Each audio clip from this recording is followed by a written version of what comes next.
So a lot of customers ask me how we install the hidden fasteners on the decking boards, and this is how we do it.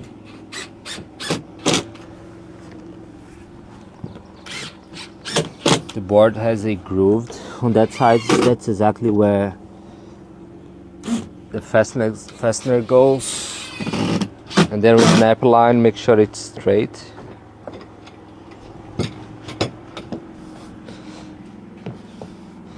Like here. So this is how we install it, and then after you screw drive it, you won't see anything. The final result will be like that. You don't see anything from the top, and the screw are right in the middle, right there.